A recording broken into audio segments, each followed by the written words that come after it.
Hello, everybody, and welcome back to ELF Live Monday morning, depending on where you are, show. But if you're in Europe, it's a Monday evening show this week. I'm here with my co-host, the man himself, Matt Bressington. He's hosting out of England today. I'm hosting out of the West Coast of the United States, Portland, Oregon. Everybody in the chat, thank you for joining us. Matt, what is up, man? How you doing?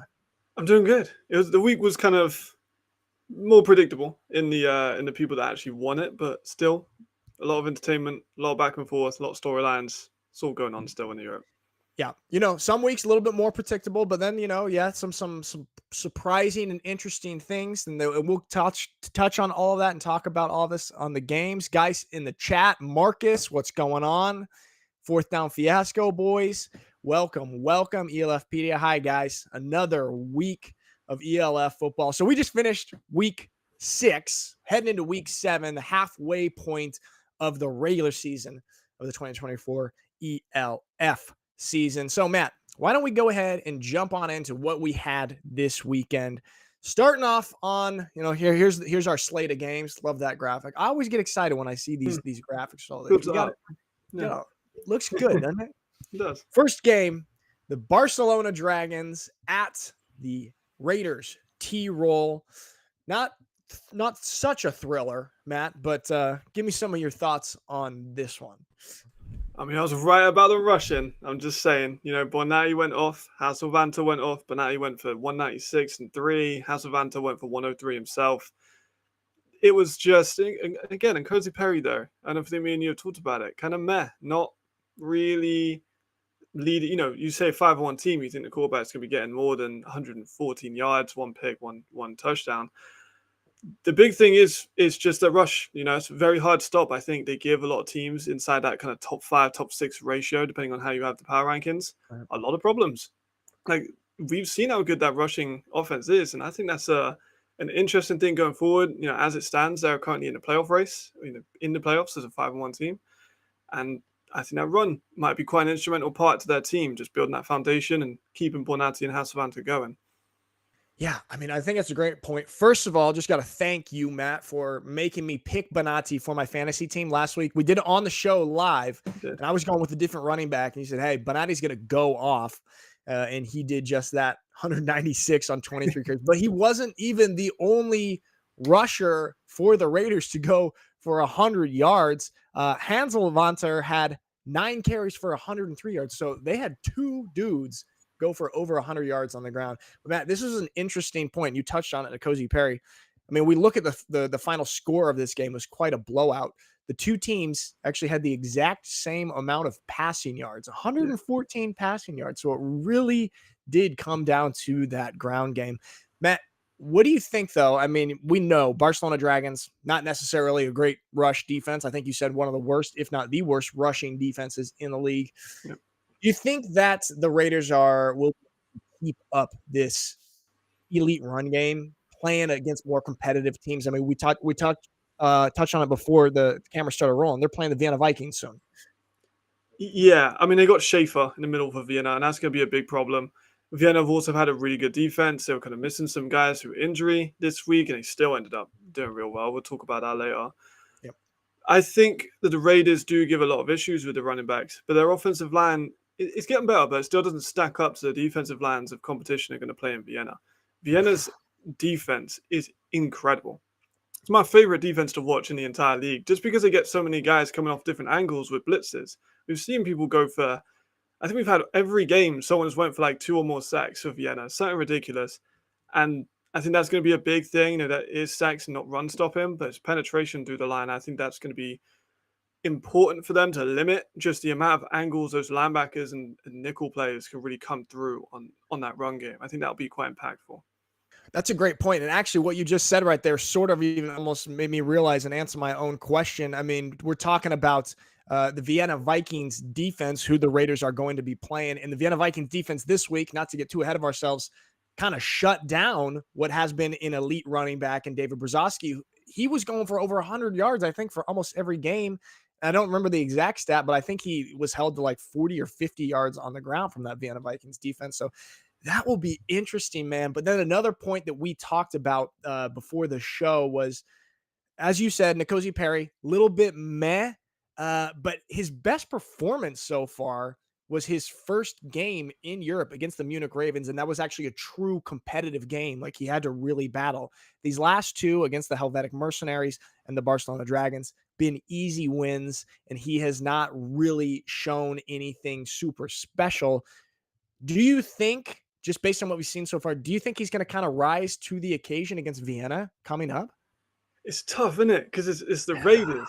So they play up to competition, but we damn know they play down to competition as well. So Oh, it's really a coin flip on whether or not they're going to play up. I think I am still favoring Vienna to take quite a controlling lead over that, just because they're better per position all around the field than the Raiders. More support as well, more callback consistency. Whether you want to go for Epler or Holmes, both of them are probably a little bit more accurate, a bit more consistent than Cozy Perry, who, like you say, was really good week one that he came in, and it's kind of steadily decreased. 114 yards isn't going to light the world on fire. 17 passes isn't exactly many balls thrown. It's a clear indication they're going heavy on the run game. And you mentioned about the yards as well, exactly the same passing yards. Levi Lewis had twice the attempts that Nkosi had, and they had the same amount of yards, which speaks to both offenses. I really don't know how they're going to come into that game. They're going to have to go run heavy because that's their identity. right. Do you stack heavy and put an extra tight end in there, or maybe do what the Ryan Fire do, where they have Yasser Raji eligible quite often, just to help with that run game and supplement it, take the pressure off Perry? Or do you just come out and surprise and be like, well, Perry can move with his legs, let's just get him moving and do some of that? There's a lot of open areas that they could exploit. It's just which one are they going to navigate? Absolutely. And here in the chat right now, Marcus, great points. 2 40-plus yard field goals for the Raiders. And he said at least someone in the league has a kicker. So, hey, that's pretty legit right there.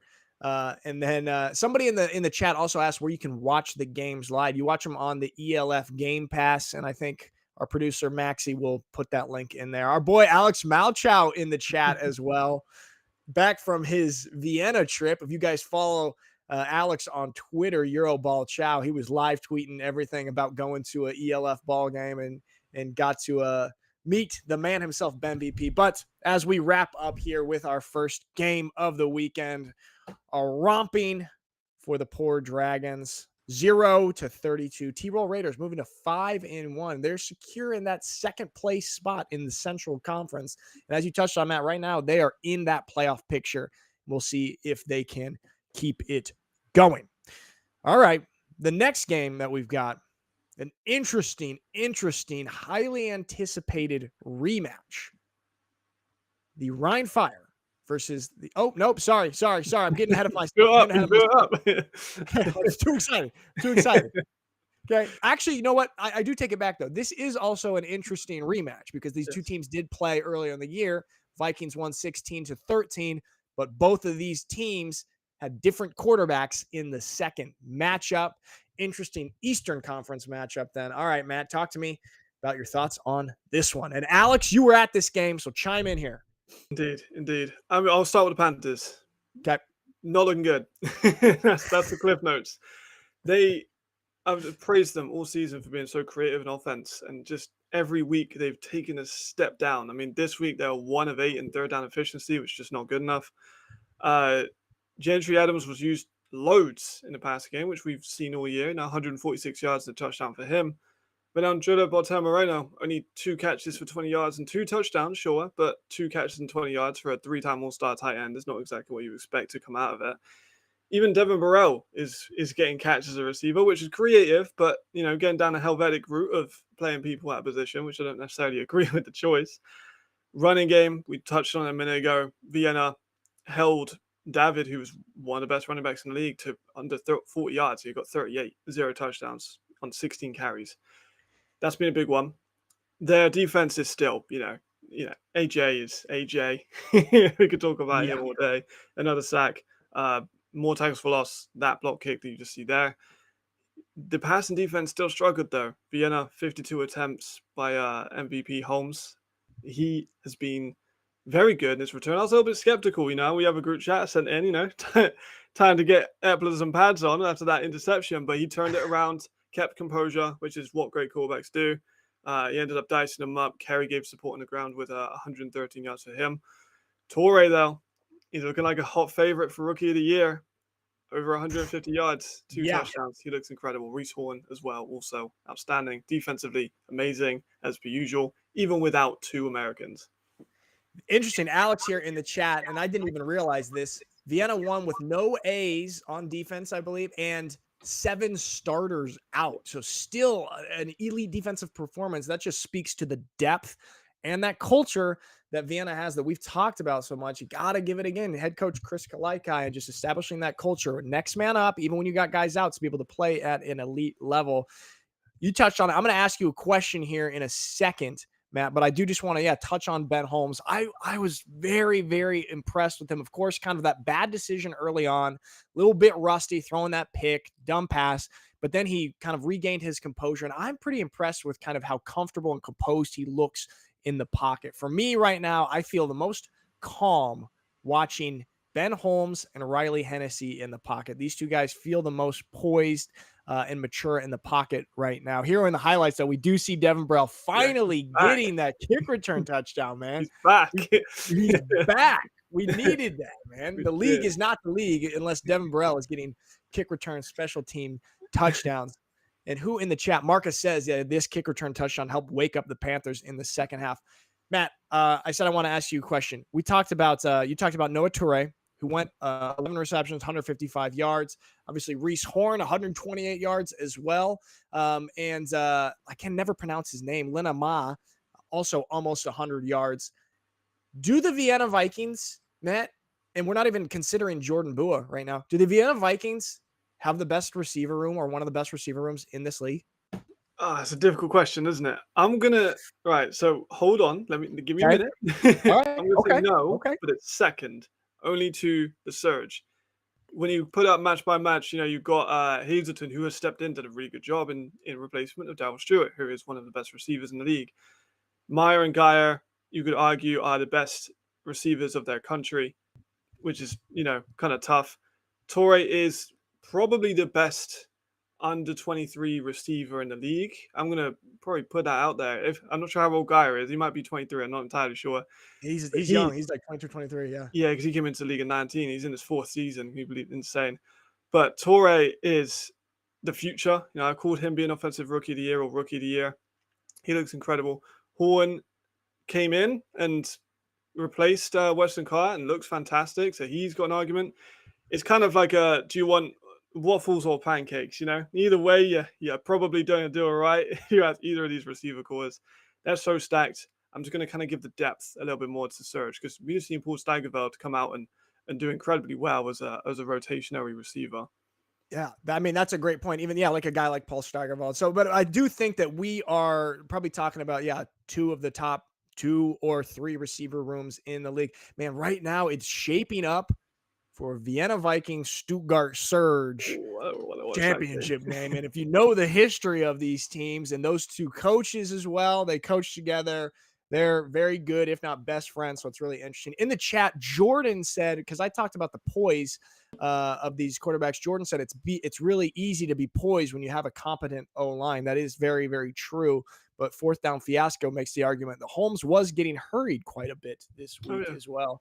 So, I mean, that is a fair point. And I still think even when he was getting hurried a little bit, he was, other than the one dumb decision, he did end up really like knocking off that rust of sitting out multiple weeks. He knocked that off pretty early. And then you touched on it too, Adria Batella Moreno. Finally, I mean, only 2 catches, finally getting a couple touchdowns though. The weird thing for me, man, is in just like you said, Kennedy Adams over 150 yards on just 5 touches, right? Yeah. Still refusing to give him any carries. And it's not like he's a traditional wide receiver, right?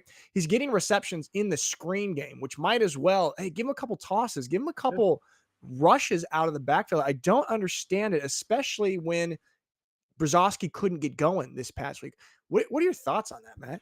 I really don't know why they're doing it. Like, we saw them use him for the whole season as more of a receiver than a running back, which I think was which is kind of clever in some ways and kind of not misguided, but kind of like you could give him something. He is a Right. running back by trade. He's ran in the GFL strong. We've seen him run for the Galaxy a couple of years back strong. He is a very good running back. I don't really get why they use him so much as a receiver. Maybe they think he is a better receiver even as a running back, as an athlete rather than a traditional running back than the receiver market out there. But to their credit, the receivers that people have signed mid-season haven't done as well as him. So you could argue it's been a good move, even though it's not a traditional move. They're using him as an athlete rather than a running back, and I think it's worked quite well. Yeah, that's a very, very good point. And then someone in the chat here said Ken Hike Jr. signed to the Vienna Vikings. And I think we'll touch more on signings on Thursday, but that's an exciting one because people are really talking about him getting released from the Mercenaries. Where is he going to go? Someone said the rich get richer. The Vienna Vikings going to grab the very talented Ken Hike. This one ended 25-37. Vienna moving to 6-0. Panthers, though, man, they're 2-4. They're still a good team. They've got the hardest schedule, literally the number one difficulty strength of schedule in the league. A lot of talent on that team, on that roster. It's not like they're getting blown out. They're still playing these elite teams close, but it's tough to be a Panther right now. Yeah, it really is. Yeah, it is a tough one. It's tough to be a Panther. All right. So now, as I was getting ahead of myself, we'll move back west to very highly anticipated rematch. Reigning champion Rhein Fire against the newcomer, the hot team from Spain, the Madrid Bravos. Matt, talk to me. Give us your expertise. This game was incredibly weird. That's how I would describe it. I mean, we saw the Rhein Fire continuing just to be an unbelievable rushing team. They might be the best rushing team we've seen since the 2021 Cologne team, and that's saying something. Glenn, I think, is on track. I think our friend Jamal said that he's on track for about 1,800 yards so far, which tracks. Another 2 touchdowns for him today. We had an interception that then got fumbled, and then the next play we had an interception, but then got called back for roughing a passer, and then we saw Haaland's incredible catch. And I think all of that happened within the space of like 3 real minutes. So it was one for the ages. But here's the thing. Madrid looked very vulnerable and they looked inexperienced. It was Duncan, and we saw a little bit of Voslav at the end. When he's playing behind a team that isn't exactly doing well, he gets gun shy. We saw him get gun shy again, not exactly picking the passes, making some poorer decisions. It was on the tape last season that he makes some poor decisions, sometimes chucking into triple coverage. Saw a little bit of that with Voslav. The pocket presence isn't that of someone like Hennessy that we talked about, or like Holmes that we talked about. He doesn't have that same pocket feel. He'll walk into pressure. He'll go out of his way and then have to throw some off-platform across his body stuff, and that ain't going to work, very often. Obi was locked up quite well. He still was productive, but, he was held under 100 yards, which is something that not very many teams can claim. Patterson never really got fully started. There was interceptions, big man near touchdowns. The defense though for Rhein Fire, they deserve a lot of credit. Aaron Donkor finally broke out with a couple of sacks.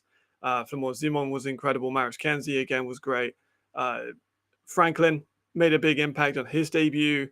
There was a lot going on, and it was a crazy game, that's for sure. That's a great way of describing it. It was weird and everything. And then here in the chat, let's see, Marcus said Bravos were just taking a nap until the fourth quarter when they sometime finally decided to play. Bravos were down, what was it, 21-0? So it was really all Rhein Fire for the most part. And I didn't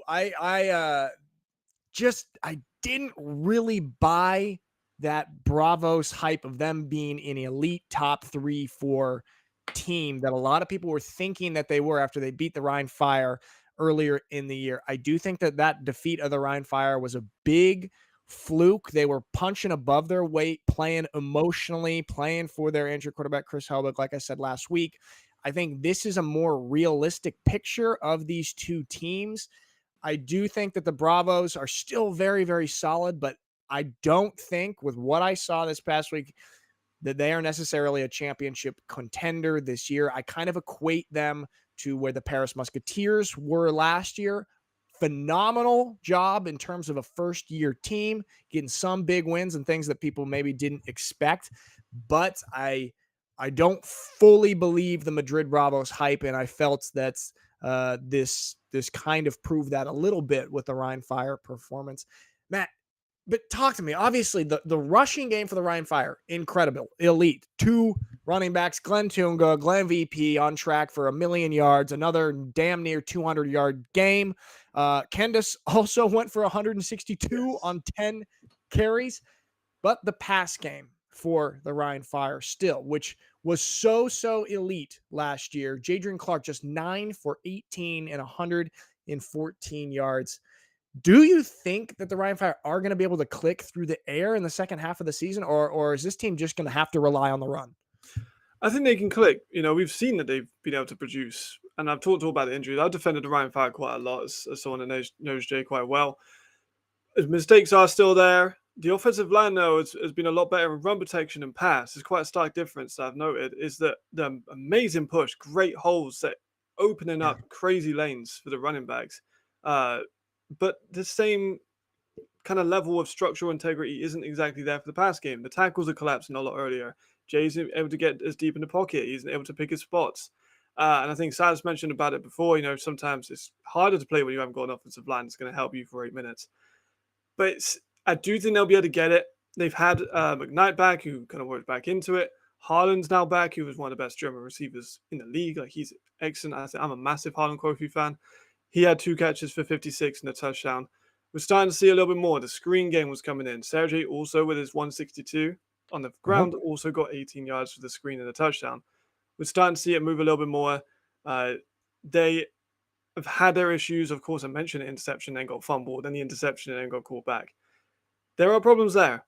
That's undeniable. I do still think they'll be able to get into a groove. I think it's just maybe some teething problems because of the loss of Antti Mahonwu. When you have a best receiver in Europe, arguably, and then he leaves and you lose someone like Willie or Robitaille, it's hard to transition into that. And I think that's kind of what we're seeing. But Sergio, I've been saying for a while, I was watching tape with Jay last year, Sergio running back could be a starter for probably 10 or 15 of these teams. He's that good. I'm a massive Sergio Kendis fan. Yeah, man. I mean, and it's awesome that he got to kind of storm on this game. I mean, he's playing behind the most talked about, kind of one of the faces of the ELF, Glenn Tunga. So it's a little bit difficult to be able to shine like that. But he shined in this past game, and so he's got a bright future. And it'd be interesting if he was on any other team, what kind of stats he would be putting up. It's for me actually a good sign for the Rhein Fire that they're still able to have these kind of dominant wins still being just so one-dimensional. If they're able to get that passing game to click, which I really do think they will be able to in the second half of the season, Jadrian can feel a little bit more comfortable, maybe have a little bit more time back there and kind of get back into that groove. The Rhein Fire are going to be scary, man. And I think a lot of people wanted to write them off after that first loss against the Bravos.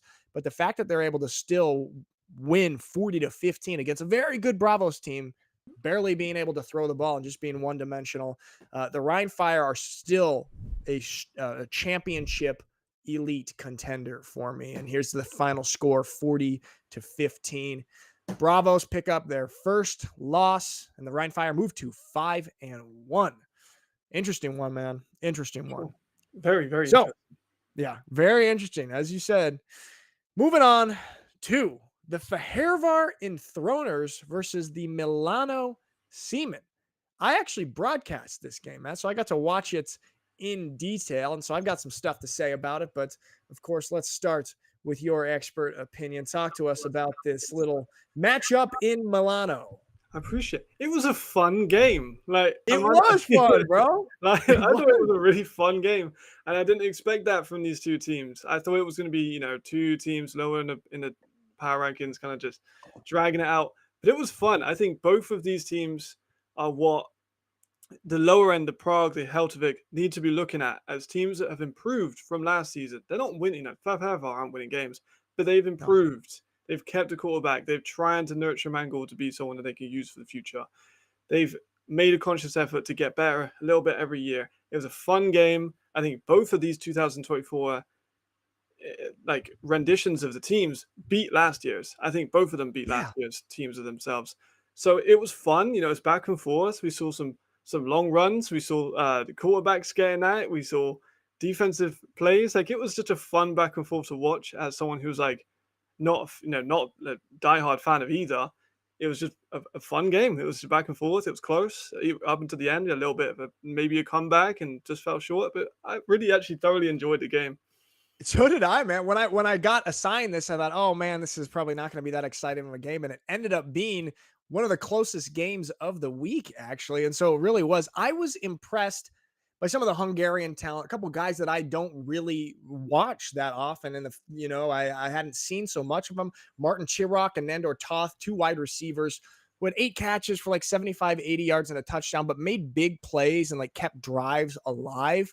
And really had a little spark for that Faheravar offense, made those plays when it mattered. Um, it was so weird to me though, man. Nathaniel Robitaille, who we know I had him in the top 5 of my wide receivers at the start of the year. We had a little discussion back and forth. Maybe you have him at 8 or so, but he's a very good wide receiver. And I don't think he had a catch in the second half. Now, he was having to go up against Samuel Westfall, the new DB for Milano Seaman, who played at SMU and the University of Virginia. Guy is good. He had 2 interceptions. One got called back because there was a penalty, but nonetheless, it was a great play. So he was kind of locking down Robitaille in the deep game, and they were only taking deep shots to Robitaille. And I was, as a broadcast, you got to remain neutral and calm and collected. And I was just wondering, why don't you get the ball to Robitaille in the screen game more? Just get the ball in his hands, because they refused to do that. They would only attempt to get him on deep shots, which Westfall kept stopping. And so I think the Enthroners really, they had a chance, man, if they made some different moves there. But then on the Milano Seaman side, the man, Zachary Bronkhorst, not overly impressive through the air, but he picked up a lot of first downs with his legs. He had 82 yards on the ground, keeping a lot of drives alive. And then, of course, the veteran, man, going over 100 yards on the ground, Jock Crawford. Alex says in there, Jock Crawford in the chat is a dog. He had, I think, 104 yards. So like a little bit of exciting new life for the Milano Seaman offense. It was fun, yeah. You wrapped it up perfectly. Even Flores Calderon's getting more involved, which we didn't see for the first half of the year. And I do not know why. Same thing of you thinking, I wish you'd give it to him. See, I'm on my own platform, so I could scream and shout for whoever I want. I was screaming and shouting for Flores Calderon to get more of the ball. They finally got him. He got 91 yards. Nando Toth, though, I knew that he would be a decent receiver. He was triple crown winner in the Hungarian league before they went into the ELF. He's a good player.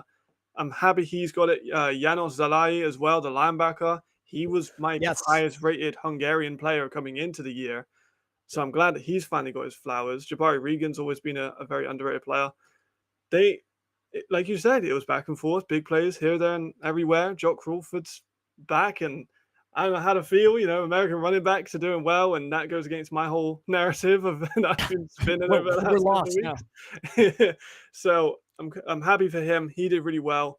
Bronkhorst moving on the feet. Offensive line still a few issues on both sides, but I think it led to a back and forth game. But going forwards, Milan are 3-3, which is weird. I wouldn't have thought Milan would be 3-3. I'm not sure how many more wins they'll get. I know that they do rematch the Enthroners because of the conference games. Right. But I'm looking forward to see this one round back.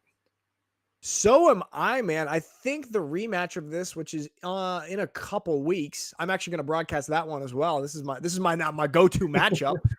That's in a couple weeks, so I'm really interested in that, because interesting stat here, the game was so close. The Enthroners had 15 first downs. The Seamen had 16 first downs. Total yards for the Enthroners, 327. Total yards for the Milano Seamen, 328. So it was just a 5-point game, and then even closer when you look at some of these deeper stats. And so I am actually very, very excited for the rematch here. I do think the Enthroners were within striking distance.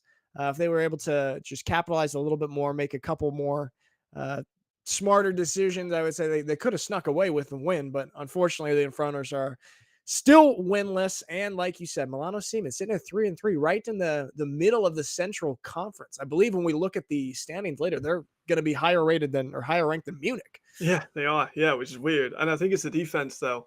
Like last year's defense was, it was awful. I mean, it's the worst in league history.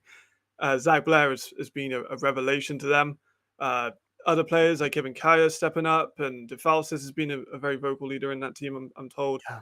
Westfall, like you said, has performed very well in replacement of Marquise Manning, and they've done well. Like I'm so surprised. I had them as I think 12 or 13 in the power rankings in the preseason.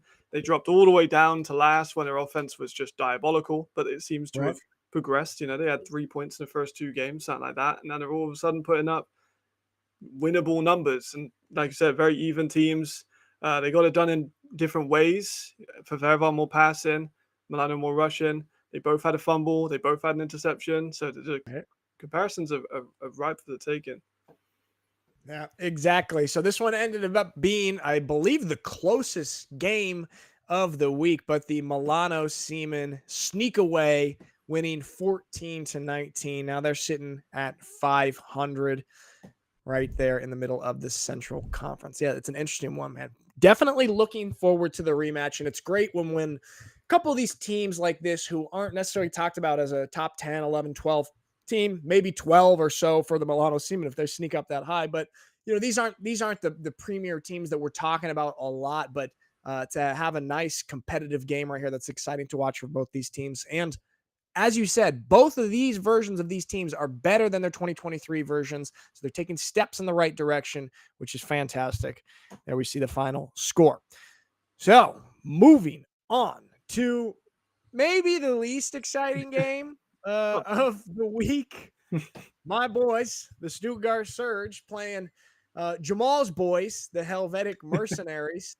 This one, not too thrilling. Matt, what you got any thoughts on this one? Any analysis here? I got a lot of thoughts on the Mercs, and none of them are positive. I mean, Okay. the run game, they didn't have a running back go over positive yardage, which is insane. You could have knelt the ball as I could have walked on, knelt the ball, and had more rushing yards than every running back they had.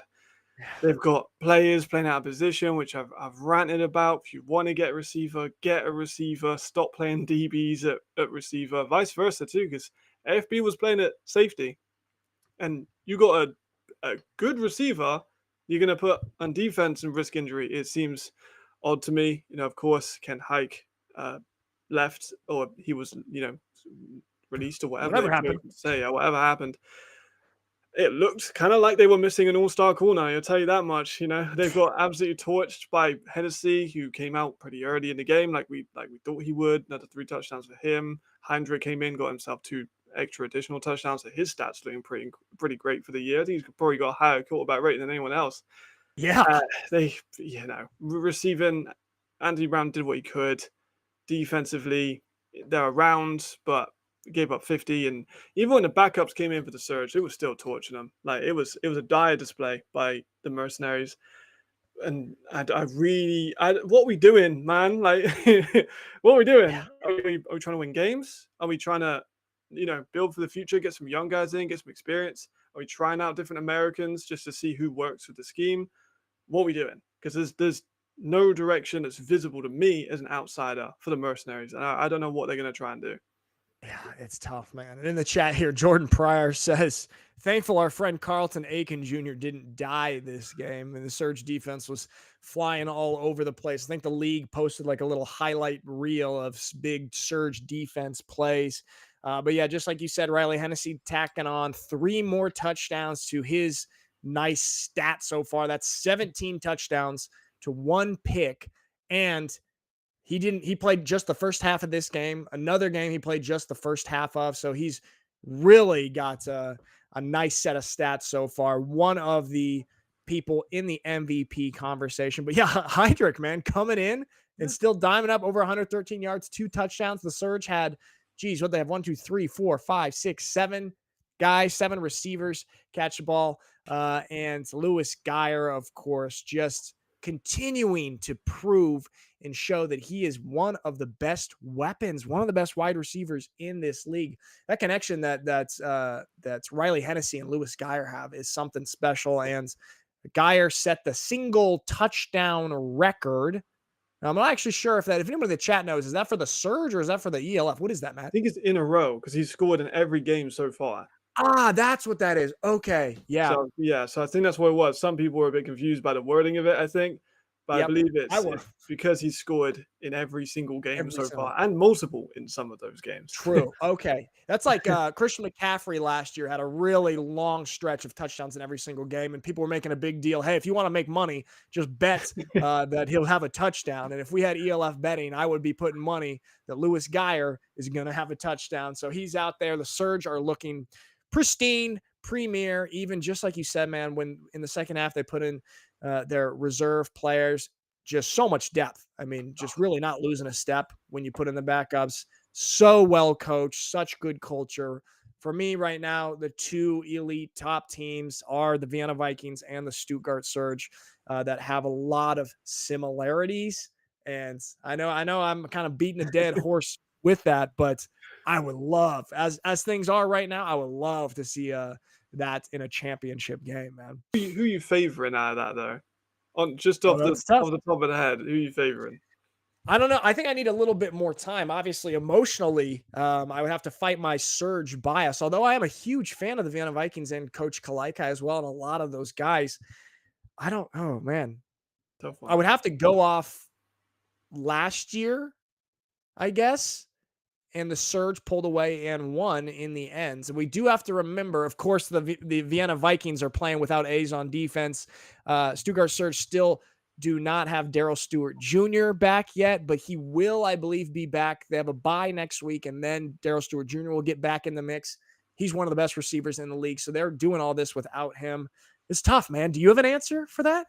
I'm saying I'm still going Surge. I do think that, of course, the two elite teams, but Surge didn't even play Yannick Meyer in this one, or at least not very much. He didn't register any stats, and he's still tearing it up. Riley's going to be fresher coming off of these half games that he can just play and still get 3 scores in. I think that's probably the big thing for me is just the unbelievable amount of depth that Surge have. I don't know how they've managed to get that much depth with that many German teams. They've done an incredible job of recruiting. God, that's such a good point because it is the most competitive for German teams to fight it for homegrown talent. I think that's just a testament to Jordan Newman's recruiting. And I've been a victim to it. You know, every year after I was about to retire, every year, somehow Jordan Newman pulled me back in. And so he's able to do that with a lot of German talent, getting that just extreme depth on the roster, which is what you need. I mean, we see some teams, and we'll talk about it, you know, kind of like the Cologne Centurions versus the Paris Musketeers. That was a close game at halftime, but then you see the depth as, you know, a team like the Paris Musketeers pull away in the second half. But yeah, this one, just an absolute routing. Stuttgart Surge, 50-7 for the poor Helvetic mercenaries who are trying to figure it out. Jamal, we respect and admire your willingness to be a ride or die with your boys. They'll figure it out, man. Give them a couple years. Fourth down fiasco says, so do we need an ELF bookie? I know I'd be doing that, man. I'd be putting money on games. Oh, I'd be putting everything I own. I went 8 for 8 this week. I'm putting that as an icon. I'm making a ton of money. that might be able to be your full-time job, bro. Absolutely. All right. So moving on after that little central conference matchup, moving back to the West, which I think we both agree is in general the strongest conference. At the Cologne Centurions, a team that's I really think is quite interesting. Versus the kind of flashy Paris Musketeers who do a lot of things right. Matt, what do we got on this one, bro? Yeah, I mean, you mentioned it a little bit. You know, it's kind of close for a while, and then the Parisians just separate themselves completely. The big thing for me, though, is Cologne's passing game still not really started. It got better, but it's still not great. It's still a run-dominant team. We saw Carlos Hill, who was a signing we talked about last week, and he had 2 touchdowns. He did a good job in his debut for the league. But 54 yards was the high defensively, and 60 points is not going to win you very many games, granted. They did get a pick six, which is something to build off of, a little bit of momentum for them, but they struggled. 3 sacks, which again, there's hints. There really is with Cologne, and they are probably the worst German team at the moment, but they're still probably better than a lot of other teams in this league. Right. I'd like to see them play some out of competition games. Obviously we can't do that at the moment, but someone like Milan, I think it would be an interesting matchup.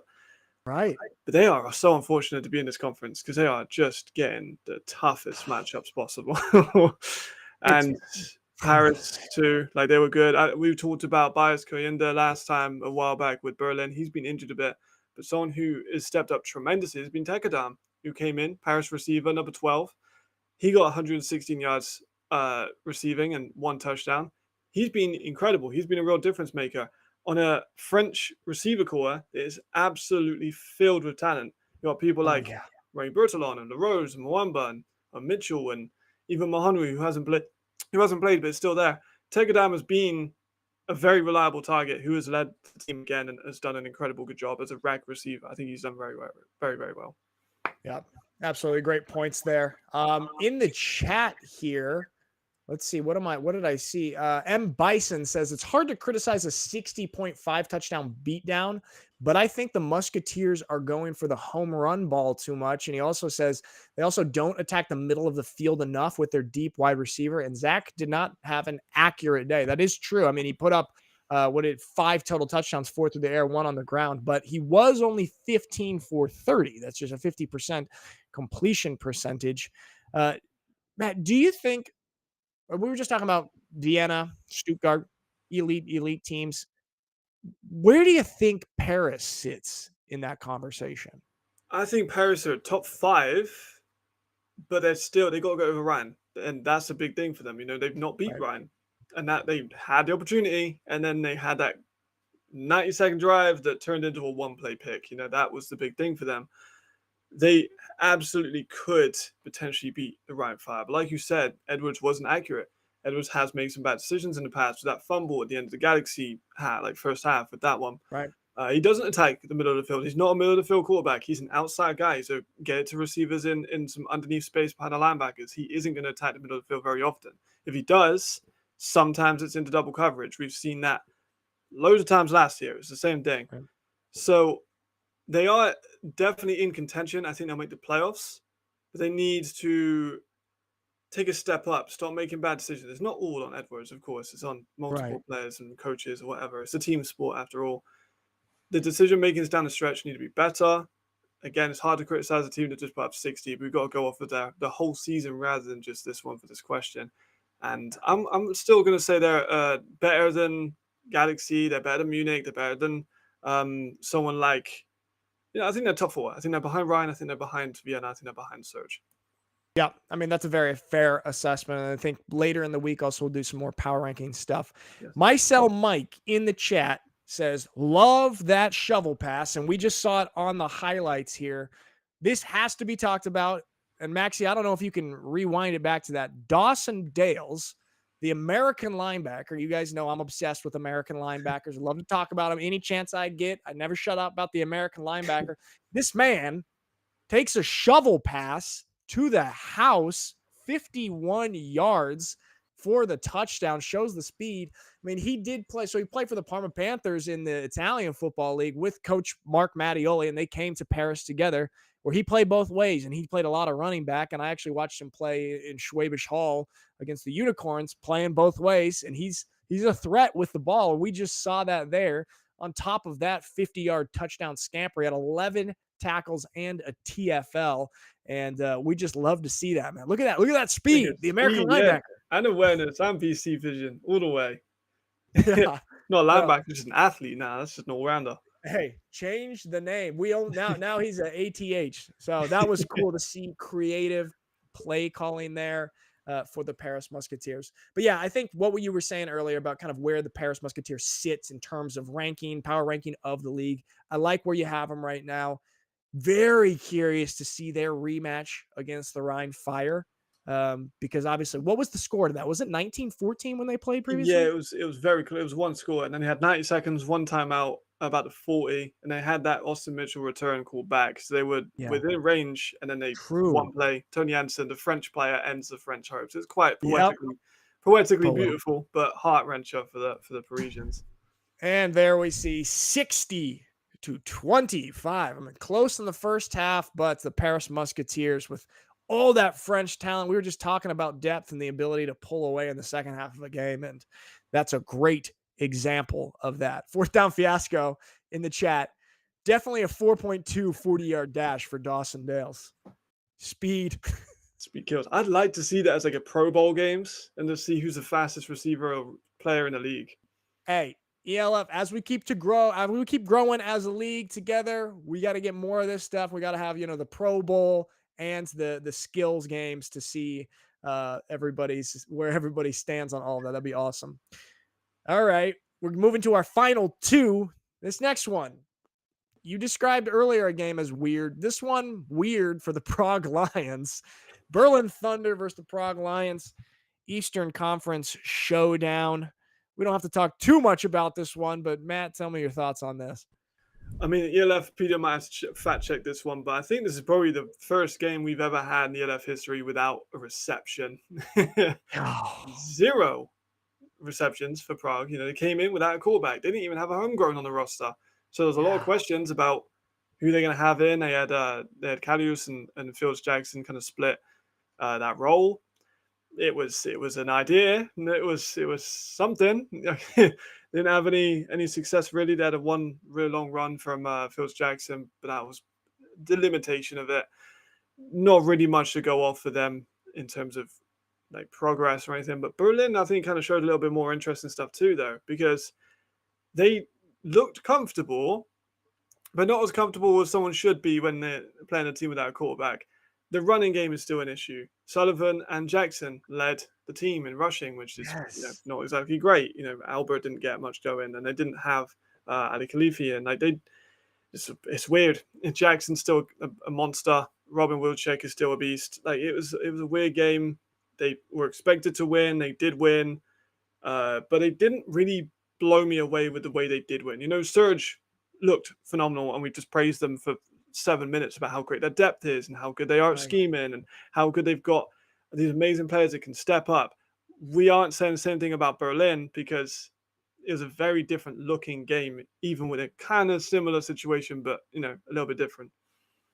Yeah, that's a great point, man. I still can't really figure Berlin out. I mean, we talked about last week how they're unable to finish in the second half. Obviously, they really blew out the Prague Lions here, but just what you said, they should have blown out the Prague Lions, and they probably should have dominated a little bit more even, especially given the situation with the Lions with no quarterback. Of course, them releasing Carlisle's and thinking that they could sign their quarterback coach, Clark Hazlitt, to play for them, learning that is not allowed, and then having to go with this, let's call it creative game plan. They set a record. They set a record. No receptions in a game. But yeah, Matt, what do you think? I said last week that the Thunder really are a good team, and they've shown that with being in games with elite teams at the end and actually having the ability or possibility of winning those games, where they just haven't been able to do it. What do you think they look like in the second half of the season? Do you think when they have some of these rematches against some of these better teams that they'll be able to come away with the wins? They're kind of the Raiders in red and white. That's what I'm thinking. Ooh, That's kind of a bar though. But they play up and down to their competition. And some of their earlier, their loss to Wrocław has aged quite badly because Wrocław have looked rather poor in the games following. True. So that one's aged kind of badly. They've lost pretty convincingly to a couple teams, 3-3. They've blown leads against multiple teams. They have beaten Prague, but no one was really that, blown away by their performance. Sullivan does look like a potential MVP candidate, right? But they're kind of stuck in the midfield. I've said about lower mid and upper mid and kind of where they're at. But then there's a forgettable kind of line where you've got these are not very good teams. I'm going to watch them, or I'm not going to watch these bad teams. Or these are the great teams. And then there's just 3 teams in the middle. They're like, oh yeah, I Right. forgot about that playing this week. That might be that might be all right, or it might be terrible. There's no real in between for them. It's so true, man. I can't really figure it out. And I think we won't be able to have a full concrete opinion on the Berlin Thunder until the end of this season. They do have that potential, man, as they've shown being in those games, but we got to get a little bit more data on them. But they did come away with the win against the poor Prague Lions, ending this one 34-7, as it should have been for the Thunder. Moving on to our last game of the week. Also, this was quite an interesting one. Hamburg Sea Devils versus the Frankfurt Galaxy. And before we dive into your expertise, man, I said last week that I need to see the Frankfurt Galaxy absolutely dominate the Hamburg Sea Devils if I'm to feel good about the Galaxy finishing the second half of the season strong and maybe sneaking into the playoffs there out of that Western Conference. I needed to see a domination because the Hamburg Sea Devils only had 2 wins against the poor Prague Lions that we just talked about. I'm not sure I saw that. I'm curious to hear your thoughts on this game.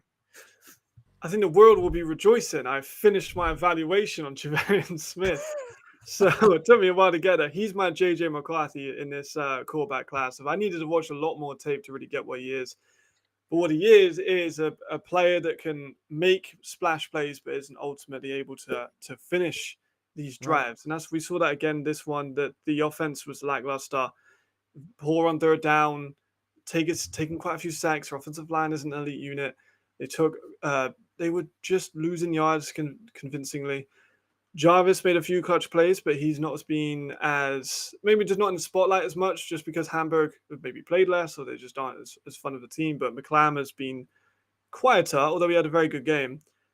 The defense, though, they forced those plays. I'm talking all week that the Frankfurt Galaxy need to limit these mistakes. All week, they need to limit mistakes. And I'm screaming at my TV all stream saying, just run the ball in the red zone. That's all it takes for them to capitalize on it.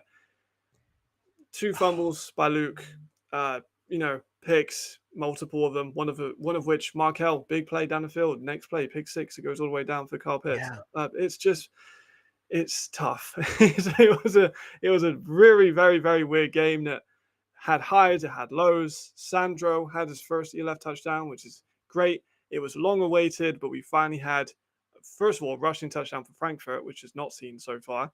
Secondly, a legend of Europe finally breaking in, getting his touchdown this league was a good moment just to relish in. Yeah, for sure. And then still, they're kind of on the positive side for the Frankfurt Galaxy. That's Luke Zaraka to Markel Castle connection. Markel Castle going for 175 yards. I believe he's gone for over 100 yards in every single game. Probably. Chat, you guys can check me on that, but I think it's that, or at least pretty close to that. So that's a positive. But yeah, man, those mistakes, those turnovers, especially in the red zone, I think the score could have looked a lot different. It could have been that dominating performance that I was hoping for if you're a Frankfurt Galaxy fan.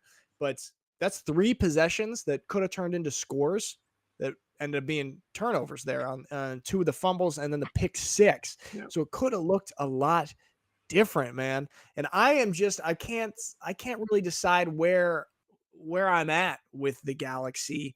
Where do you think that they're going to finish in the Western Conference? They could finish really anywhere from 5th to 2nd. Yeah, they could. I'm going to use another British term, fraud watch. Fraud watch. Okay. Yep. Is my term I'm going to use. Galaxy are absolutely on fraud watch. They came in with so much hype this year. All we heard was how good the Galaxy are, and I was never really buying into it. I was like, they got some holes. I think they finish below Ryan. I think they finish below Paris. I think they finish below Madrid. I think they stay at 4th. They probably beat Hamburg in a rematch because, like you say, they could have been up by about 30 if they didn't make mistakes in the red zone. I think they're going to be probably a very 500-esque team. More can't beat the big boys. Going to beat up on the lesser teams and just kind of end up in the middle. Kind of very Galaxy-esque, to be completely honest. Yeah, that's a very good analysis there. ELFpedia says Galaxy between 7 to 10 overall in terms of ranking. That's where they've got them. I think that's reasonable. Sometimes I feel they're closer to 10. Sometimes I feel they're closer to 7. So I think I kind of week by week team. On a positive note, this stadium, PSD Bank Arena, where the Frankfurt Galaxy play, is one of my favorite European League of Football stadiums. It's kind of the perfect size. When you pack it out and you've got fans all the way around, it's a great atmosphere. And so it really was. It was a great production, looked great on the stream, on the Game Pass. And so on the positive note for the Frankfurt Galaxy, looked great. I love that environment and that home stadium there. Yeah, for sure. I mean, even Milan Stadium looked pretty packed up, and that's not one that's usually loud. That looked loud. It was good Hey, crowds for sure. There we go. I'd be curious. ELFPD, you always put out the attendance. Curious to see what that was here at the Frankfurt one. But yeah, the Hamburg Sea Devils able to kind of come back a little bit near the end and make the score a little bit closer than the game actually was. Probably, like we said, could have been 3 or 4 more touchdowns for the Frankfurt Galaxy if they want to be able to, crack up higher than 8 or 7. They've just got to limit those mistakes. They've got to protect the football, especially in the red zone. But this one ends up Frankfurt Galaxy escaping 24-18 for this Western Conference showdown. There it is. There is our slate of games. Some interesting ones, some not so interesting ones. But, another great week of ELF football. Matt, let's quickly take a look at some of the top performances from this week. And then we're going to decide, we got to kind of nominate our choices for MVP.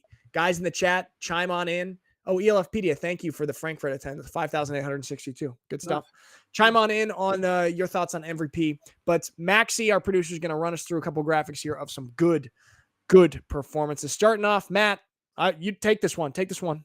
Bonnet is my MVP of the week. I'm going to shout and say it. As you see on the graphic, 23 rushes, 196 yards, 3 touchdowns. Granted, worst rush defense in the league he played against, but he looked great. He was averaging something like 8 yards a carry, something ridiculous. Looked fantastic, and he's been someone that's really stepped up. Saw Sandro leave, and people were a bit worried about who was going to fill those shoes. Even though Bonatti was filling his shoes when he got injured, people were sleeping on Bonatti. He's kind of broke out this year as one of the elite backs. Yep, absolutely. And then on the defensive side for the Raiders, Grube also had a strong game. 10 tackles, 2 sacks, 4 TFLs. We cannot forget about our defensive brothers, guys, when we're talking about MVPs, okay? So this is they got to be in the conversation. We got to highlight these good defensive performances. So he as well. And then continuing on, I guess we'll stay on the defensive side, although we decided he's an athlete now. Dawson Dales, 11 tackles, 1 TFL, 46-yard touchdown reception, showing that alleged 4.2 40-yard dash speed. So that was a great one. And then Matt's the next one, also with Paris, Zach Edwards. Yeah, Zach Edwards, 50-50 on the pass in the yards. They threw the pick 6, but ultimately did have a successful game, led a very, very high-powered offense, was responsible for the Dawson Dales pitch, which we can all be appreciative of. Just overall, if that doesn't get him the MVP of the week, I don't know what does.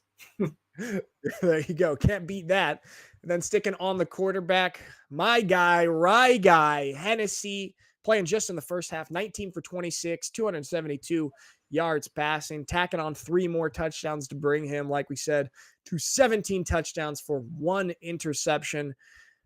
Hen VP is his campaign slogan, and he's one of the top candidates there. And then another quarterback who also had a great game out in the East. Matt, what do you think? Another one. I don't really have an MVP slogan. We might have to make one for Sullivan, but he did very well on a defense that is underrated for the most part. But he performed well, did what he needed to do, didn't get overzealous, and led a good game. Yep, absolutely.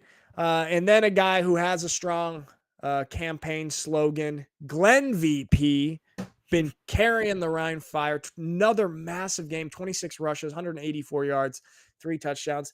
I was really impressed, Matt, when watching him, just kind of his patience when running. I think he's just got great vision. And there's a few runs where he just displayed incredible patience as a running back, just such maturity as a player.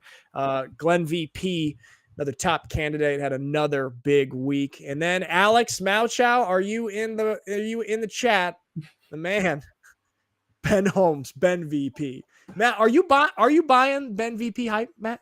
Still, I don't know, man, because he's been injured, and it was. I know I just praised Bonet, but it was the worst or second worst passing defense in the league. He threw the ball 52 times. I know he's very good, but I need a little bit more. Still need a little bit more. Yep. Fair. I know Alex going to be upset about that. There she is in the chat. He says, Magic Man, gunslinger, 52 attempts through the air. So he got thrown right back in there after the coming back from the injury. And then sticking with the Vienna Vikings. Guy, you've talked a lot about, Matt. Toure, 11 catches, 155 yards, 2 touchdowns. The Vienna Vikings receiving room, a lot of talent there. He looked great. Young player. Very, very impressive. Good connection with him and Ben Holmes.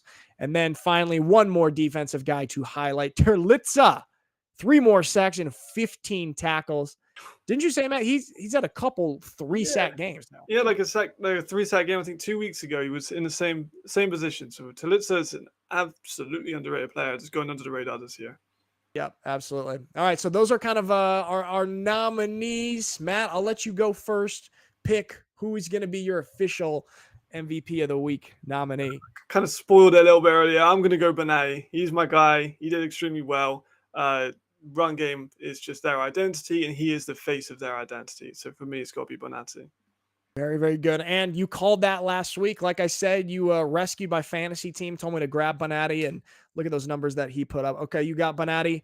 I know you're not totally buying the hype, but I feel it. It's trickling in. I don't know if I'm falling for Alex Malchow's propaganda of Ben VP, but I was very impressed with Ben VP's first performance back, his poise. All right, he did have 22 incomplete passes and a dumb interception, but he bounced back from that, threw the ball all over the football field, led his team over a good Wrocław Panthers team. I know their passing defense, not good, but Ben looked poised, and I liked his first performance back. He is going to be my nominee for this week. So we got Ben Holmes and Bonatti.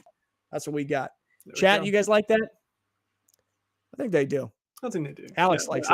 Alex definitely likes it. Alex is pumped. There it is, boys. There it is, everyone. Oh, yeah. And before we head out, Matt, let's take a look here just at the standings. Mm-hmm. Beautiful, beautiful graphic there. What sticks out to you in the standings, Matt? Fire back on top.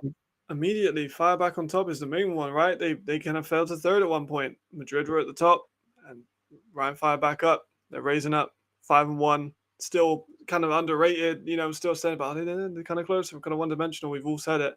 But they're still 5-1. That's all that matters. Yep, that's a very, very good point. People were kind of selling Rhyme Fire stock, just a little bit overreaction, and they are back on top. For me, the sort of middle of the Western Conference, the Central Conference, if you look at place 4, 3, and 2, T-Roll Raiders, I thought that would be the Munich Ravens sitting in second there. And the Milano Seamen sitting at third above the Munich Ravens, who were very hyped in coming in the game. Munich Ravens sitting with the same record as the Barcelona Dragons, a little bit surprising for me there. But other than that, I can feel solid about everything else there in the chat. We've got just 2 undefeated teams left, and we'll see how long that lasts. I think that's what we got. I think the last thing though, Milano's point differential is crazy for a 3-3 team. Oh wow, that's insane for a 3-3 team. True. I mean, you'd expect it to be a little bit closer to even. They did get blown out by Munich and by who else? Did they get blown out by? Anyone who was above the Mercenaries, pretty much. Yeah, there we go. All right, guys, I think that's going to be it for today. Everyone in the chat, thanks so much. Marcus, have fun in Oregon now. I know a great restaurant in Vernonia. Thanks, man. You might have to tell me about that. Jordan Pryor, he doesn't like the Ben VP choice, but hey, that's what we got this week. And Max says our next show will be on Thursday, which is the 4th of July special edition show. a Brit versus an American on the 4th of July. We're going to have it's going to be very tense. It's going to be hot. Nice. I like it. It's going to be very, very controversial. Controversial show coming up on Thursday. Thank you guys, everyone, for joining us in the chat. Matt, absolute pleasure, brother, as always. And I will see you Thursday. See you later, everyone. Bye-bye. Bye, guys.